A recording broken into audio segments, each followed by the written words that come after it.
অল্প স্বল্প গল্পে আমি সৌমাশ্রী তোমাদেরকে আরেকবার ওয়েলকাম জানাই।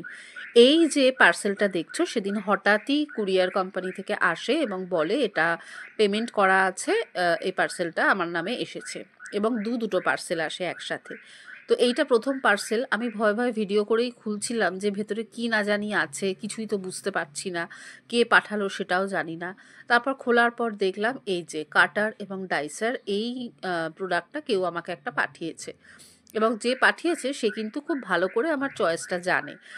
আর পার্টিকুলার এই কাটারটা কিন্তু আমার কাছে নেই, সে সেটাও জানে, সেটাও বুঝলাম, তার মানে খুবই কাছের কেউ পাঠিয়েছে।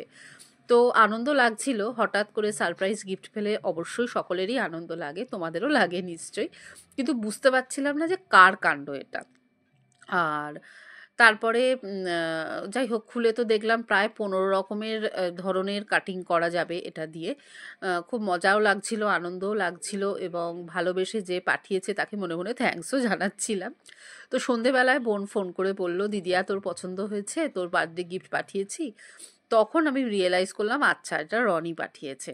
তো অবশ্যই সারপ্রাইজ গিফট পেলে তো ভালোই লাগে, খুব আনন্দটা দ্বিগুণ হয়ে যায়, গিফট তো পেলে আনন্দ লাগবেই।